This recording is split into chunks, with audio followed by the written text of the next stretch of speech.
This piece is so unusual because you're not playing the piano, you're playing a harp. There'll be things on the page that you haven't quite seen before, and you're playing it in a different way to normal because obviously we're trying to be a harp. So it's great to have something totally different. Very clever of Sibelius. Things to watch out for. There are 5 flats in it, which at first is really scary. I mean, you could write them all on. White notes are F and C. There are some C flats on the second page, which of course is a B natural. So that's all a little bit complicated. But once you have worked out what all the notes are, actually the patterns shift and it's not as difficult as you might have thought. From the beginning, first chord, longer than you think.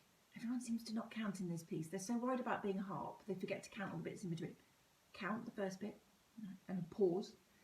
Then we get playing line 1 and it has to be legato, so you have to have good fingering in order to be smooth. Left hand really has to have clever fingering in order to be able to play legato chords. So one note will always be joined to another. You can't actually do 2, you have to do hoppy thumbs for quite a bit of it. So it creates the illusion of being legato. If you need to check my fingering, it's in the slow motion recording at the end. So line 1 legato and stretto, we have to accelerate up to speed, and crescendo and dim, so there's lots to do. When you get to bar 3 and you can have a bit of a rest, well, a rest, you don't stop playing, but you stop. You need to pedal that bar. It doesn't actually say that. It says con-ped from bar 4, but actually you have to pedal bar 3. It's physically impossible not to. At bar 4, we really turn into a Ripley harp. So you just have to imagine somebody doing students seem to be a bit scared and take a while to get up to speed. Dong, dong, dong, dong, dong. Yeah, but you've got to go 1, 2, 3, 4, 5, 6 and get it up to speed. You can do a bit of a Ripley movement with your hands to roll over. The top note, your little weak finger, is the most important note. Obviously, he's the one that's written big, so he's the one that you should hold once you've done everybody else, and he has to ping out a little bit more. When we get to page 2, you do a stretto again, same kind of thing.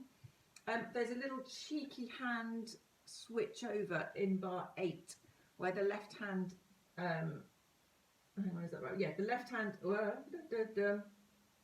I can't think. Oh, the left hand has to switch some notes up without letting go.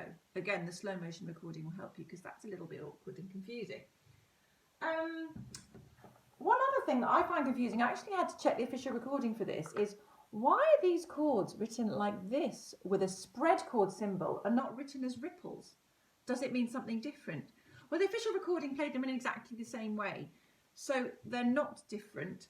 Maybe it was just because we've had the pattern here of crotchet, crotchet, minim, and Sibelius wanted to keep, sort of show, look, it's the same thing as that.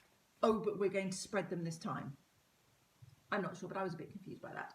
So I thought I'd check it out, and that's my thinking on it. It is, they are supposed to ripple and sound pretty much the same as this. Obviously not concentrating on the high note as much. Watch out though, when there's an accent, you are going to have to ping that chord out a bit more. Pre-dolce, I would put your soft pedal, your UC pedal down for that in order to create a different sound and for it to sound a little bit sweeter.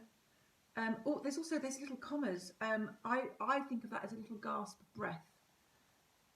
He's put them in, so you've got to do something there. They're a tiny pause basically, but I like a gap.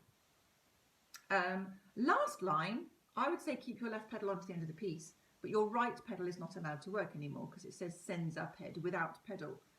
And at this point, you're suddenly exposed. You're rippling without a pedal, and your left-hand thumb has to be the one to hold the big notes.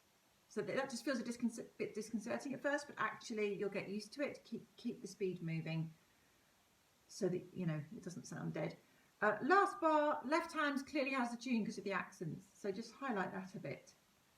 But harps are not too loud. You have to be careful not to be too loud in this piece, and still make all the notes sound. It's a really interesting experiment to make new sounds in a different way and to read this music. So good luck with that. Enjoy it. Lots of people love this piece, particularly once they've got the hang of it. So hang in there until it's all familiar. And here's the slow motion recording now.